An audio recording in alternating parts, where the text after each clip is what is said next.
Well, it seems like there's a lot to deal with. But what's your take on all of this? You mentioned the PDP. Now we're seeing the Labour Party. But nobody is really talking about let's talk about INEC. Let's also talk about the Supreme Court's decision and the need for INEC to have implemented that, decision made from, the Supreme Court. We have Julius Abure's faction. We also have Senator Usman's faction, and the two seem to be coexisting. And Lamidi Apapa too. And Lamidi Apapa, of course. So let's put it as maybe a threefold. They seem to be existing independently. And what does this tell on Nigeria's judicial system? Well, the judicial system also has this problem because sometimes I always say they should deliver their judgment more in the English language. Sometimes they speak out of their Latin and also sometimes you see that some of these judgments they give them and they are ambiguous. Okay, ambiguous on the one hand when you say the status quo must be status quo ante must be maintained. The question is which one is the status quo? Is it that Abure is the status quo ante that must be maintained, or that Abure sacking is the status quo ante? So, and when the court even comes out with this, the CTC, the certified true copy, sometimes you find it difficult to even understand what the court is saying. So, the judicial system is also part of the problem we're having in the electoral.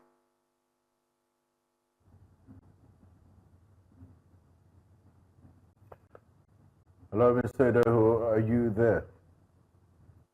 Okay, it's always good to have. Okay. The Abure faction, the Papa faction, you have all this manner of faction you have. It's not going to be helping to build the party. I thought when they said that the Leonard Usman should be the one to help them review the party, I was happy because of the track record of that when she was a minister. But soon after that, they now came over to say this. Abure just came. Abure is somebody I know personally. I don't know what he intends to gain from helping to drown this party. I don't know because you were a national chairman of the party, and the party did so well in the general election. But what I thought they should also have done was to see how they could build that party for future contestation of election. But they all allow all these charlatans and all people who were like bulls starting the party to just do the party in. For me, the judicial is part of the problem. And then Abure, I wouldn't know whether Abure is also one of the most that have planted the party to destroy the party. I wouldn't know. So, but I'm sure in the days to come, all this facts will come to the fore. At what point, the things change? When did Abure start? Where did he make that turn? Where did he make that mistake? You reckon how the party did very well in 2023. So, at what point did Abure make that turn or that change that has led the party down this downward trajectory? It would seem. Okay, the point is, number one mistake that they made, Abure and his party made, was that if you are able to benefit copiously from a movement that was generic, a movement that was organic, I'm talking about the obedient movement, they were not able to harmonize, to bring these people onto the party platform. There were two. Okay, you had Labour Party, you had obedient movement, and each of them were driving on parallel lines. So the number one thing Abure have done was to say, okay, let's open a register, a party register, and see how they could just transition these people from obedient movement to party Labour member. But they didn't do that. They allowed those people to just remain obedient. And when they lost the party, because those people, they had no say, they had no say in that party, they just allowed them to go, which of course it was a wrong decision or a wrong move by that party. Number two, when Abure when they won Abia State, Abure, rather than see the party or continue to see the party as a national party, then he began to fight some of these the southeast, Obi and the OT. They are trying to make the party a regional thing, an Igbo party. And then he started fighting enemies that he thought he had. So if you had crisis in party, what you need to do is to set up, committees of elder statement within party, people that have the interest of the party at heart. But you allowed them to just, everybody was just going, everybody was just moving, everybody was just were just pursuing their interest. That was why people like Ababa found a window, and then he cashed on it, and then he started doing what a list can do to someone's life.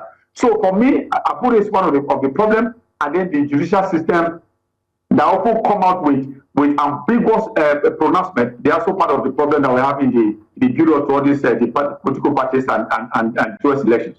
Okay, and thank you for highlighting the ways in which you think that Abure could have done things differently. Now we're seeing that the Senator Nadi-led, Usman-led committee of the Labour Party is, they're setting up a committee to investigate him. How do you think things will turn out? They've given him 48 hours, according to the report we're seeing here, 48 hours to, apologize. We're seeing here that, let's talk about the committee that has been set up first. Do you think that is going to bring forward any tangible change that would impact the Labour Party positively? I doubt that, and sadly so, I doubt that. Because Abure himself has been accused of double standard. If there are people who are even saying that Abure is feasting from two sides, or even more, or multiple sides. Abure may be feasting, but according to them, this is an allegation. I'm hearing that Abure may be feasting from clandestinely feasting from the APC. It's also clandestinely feasting from other sources that we are yet to determine. So someone who they feel that has no overriding interest in his party, in the party that is leading. Then how do you expect such a person to bring about a reconciliation that is going to be putting the party back on its track again now that they have been derailed? So for me, I think what should be done to that party is what to do when you are working with your laptop, and then sometimes the laptop may be lagging, and then there are two ways: either to allow it to finish lagging, or you shut down and then you restart, you reboot. Maybe Labour needs to reboot, and then when they reboot, they bring in people who they think have the party's interest at heart, and then start driving on how to make the party become a national party yet again. All right. Anyway, you've said a lot. You've looked at this from the intrinsic point of view, but let me also mention that we do have a guest who's joining us. We also have Mr. Abayomi Arabambi. I'm sure that name rings a bell. He's the Factional National Publicity Secretary of the Labour Party. Mr. Arabambi, I'm sure you've heard what Mr. Charles Adeho, who happens to be a public affairs analyst, has been following very closely the happenings on your party, especially in your party, from the Labour Party.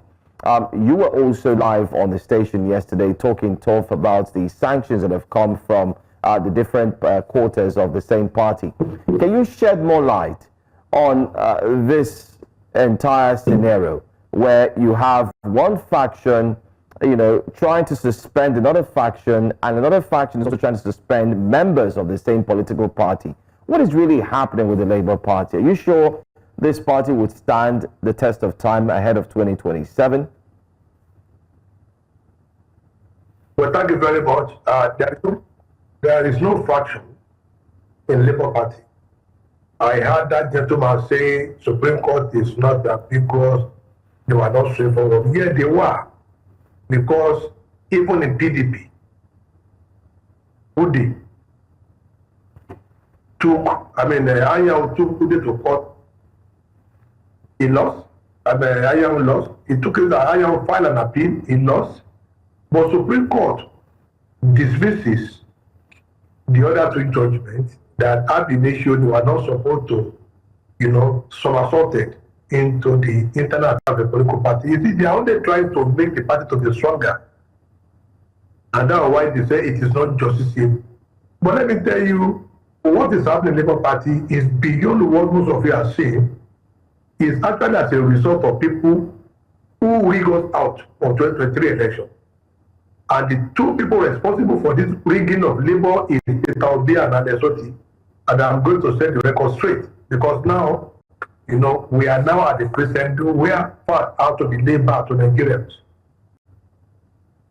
In 2023, deliberately, Peter Obi and Adesoti hired one Aisha Yesufu, who is not a politician and doesn't have any political background. They hired Pastor Ito Igbadalo, to manage for account of the party, and we are still going to EFCC. You see, we are going to expose them now so that Nigerians will know exactly what is the problem in Labour Party. These are the people that ab initio did not upload over 54,000 polling unit agents out of the 199 of Labour Party. They were the one in custody of the several billions of naira that came into Labour. So we lost 54,000 polling units. That means we have scored 0 in 54,000 polling units against Tinubu and Atiku. So when they went to court, they wanted to shift the blame. They were now shouting on the judiciary. They were calling INEC all manner of names. They were exposing the photograph of the Chief Justice of Nigeria and other judges of the Supreme Court.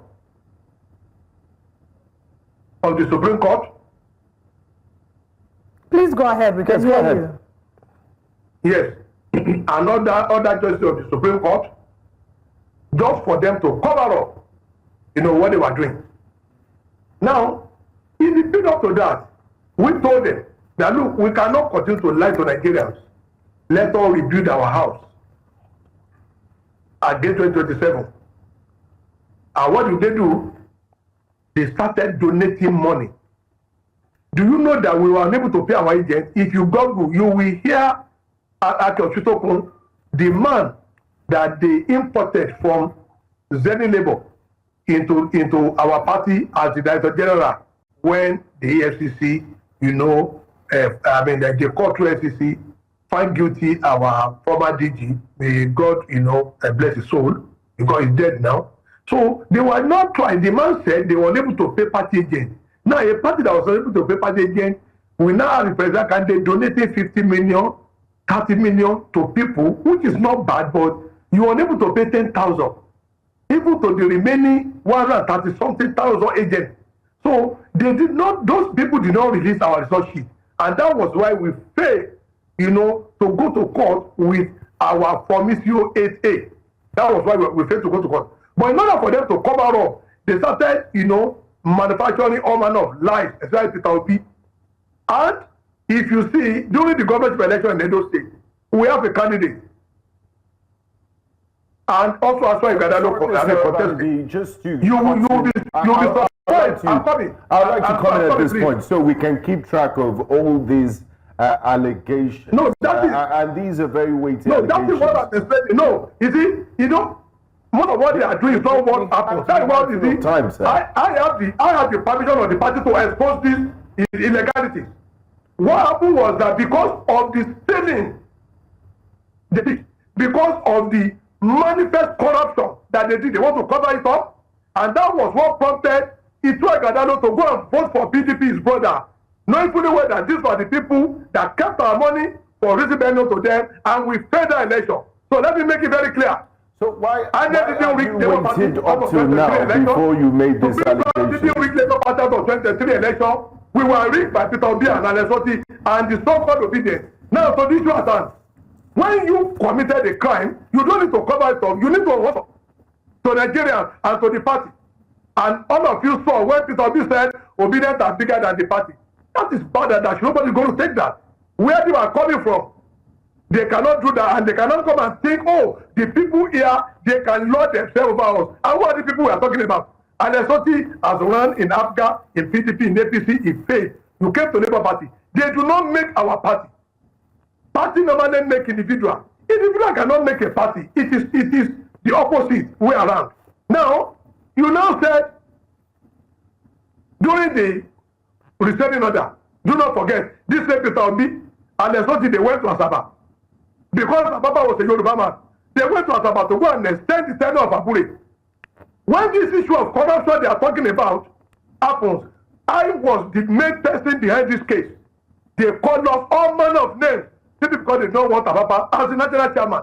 I kept wondering, when did when did they suddenly realize that Abure was a criminal? Simply because Oluchi, an Igbo woman, now wrote a petition. That was when all of them woke up, including NLC, including Joajero, including Governor Alessoti, and they now want to sweep up on the party. When we started this matter, they went to the secretariat, they used every available money that they have to make sure we were suppressed, and that is not going to happen. We will not allow any race or individual to undermine order. We will rather go back to the starting point. This party is not going to be made an ethnic party like ABGA, where all of them are coming from. We're a national party, and the rules of our party and the rule of engagement must be obeyed. No Supreme Court, let me tell you, I found energy because the Supreme Court said it is not justiciable for court to determine who is the leader. Go back to your constitution. Like PDP is doing now, you know PDP want to do their neck because as far as they are concerned, they don't have national secretary. They now wanted the neck to sit down and appoint or elect whosoever they decide for. This is what they don't want us to. All right, Mr. Arabambi, we have to come in at this point. You've made a lot of claims, a lot of statements. Let's have Mr. Adeho respond to what you've said. Okay, well, I've listened to the gentleman. Good morning to you. But for me, I think what I've seen, I've been a political commentator for how many years now? I hold them. Even the Apure he talked about, I used to be one of those people behind the scene who were doing media stuff for Apure. Media. So it's somebody I know very personally. But I'm saying the problem with Labour is that you have too many activists within that party, and activism does not win elections for anybody. I must say this very clearly. Activism does not win elections for anybody because you have to shield your sword. Sometimes you have to even compromise. Sometimes you have to even let go of certain things in order for party supremacy to be in the fore. But what you find is that you find within Labour Party, most of these people, for some of them, they are all activists. And activism, as I said earlier, is not going to win anybody any election. What they need to do, as I said, the Labour Party, I can look at it now. I look at it as a computer that is hanging. If I want to speak the local balance, they need to either reboot that party. They need to reboot it and start from scratch. The way it is right now, you have too many factions, too many personal interests. You have the Igbo interest, you have the Yoruba interest. Then I don't know where I put it from Edo State. I don't know if you used to be very strong in Edo State. I don't know whether you have Edo interest now. But so how would you rein in? How is it possible for them to rein in all these sectional interests and then subsume all of them under one body? It is going to be very difficult because Obi, for instance, Obi, I understand, is also boasting that the fortunes of the party 2015 were credited to him because of the obedient movement who all fight behind him, which of course I also blame him. I blame the party for not being able to transition them into party membership. So all this, as you said, even listen to the national police secretary of the party, is also, I mean, it's like an activist as well. So they must drop all those toga of activism and play politics the way it's supposed to be. Build it as you build your own structure, like a house where you have a family. You give a room to your wife, give a room to your son, give a room to your daughter, and you all come to the dining table, and all of you will eat together as a family. Even though when in the night you all return to your respective rooms. But Labour is not having that now. Everybody is fighting. This one should be supreme. This one, everybody, nobody wants to how do I say, want to defer to national unity within that party. It's not going to work for them. The earlier they start rebuilding that, or maybe they putting that party for them, the better. Because 2027 is here. Okay, if they are able to do it in 2025, what time would they have as a window for reconciliation? 2026 is so short because politicking will start in 2026. So what time would they have to rebuild that party if they don't start now in order to go back to how it was pre-2023 and 2023?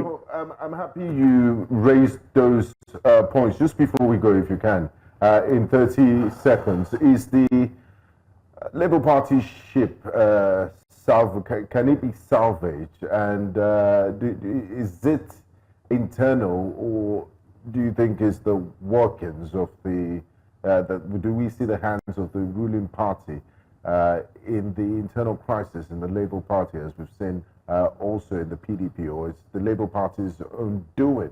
Is there room for reconciliation, and can this ship be salvaged before 2027? Is that for me or for him? For the both of you, as quickly as you can. both of you. Mr. Deho first, before Mr. Arabambi. Well, there's a yes, there's a no. Okay? The yes is that there's no party that cannot be reviewed. Everything there are ingredients that you find to cook a soup, very delicious soup. Let's look at Labour Party as soup in that manner. They can look for ingredients. The ingredients, number one, is that they will have to. I think Labour should forget about 2027. They can review for the future because it's too short a time for them to start, gunning for 2027. It's too short because, as I said, there are different interests that they cannot. You see, that's what they call the centrifugal forces that are pulling them from the center.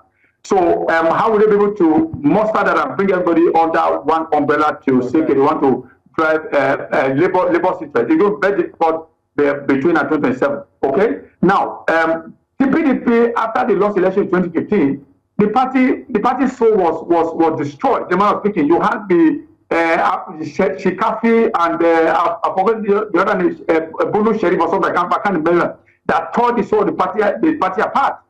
But people like Pilot Shea, people like Wiki and all that, they came together to say, no, we must rescue this party.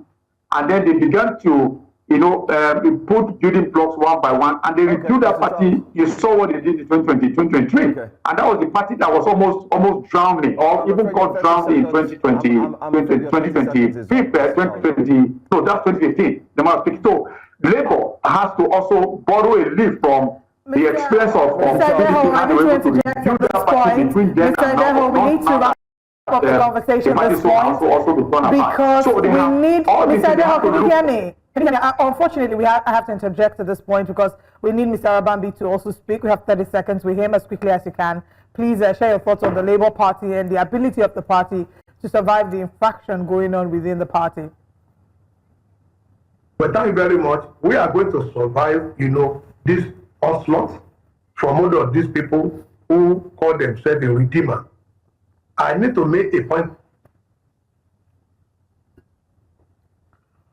Oh, unfortunately, couldn't make that point. Hopefully, we can have him come again on a different day to complete this conversation because it's not quite done, the drama within the Labour Party. But thank you, gentlemen, for joining us on Breakfast Central this morning.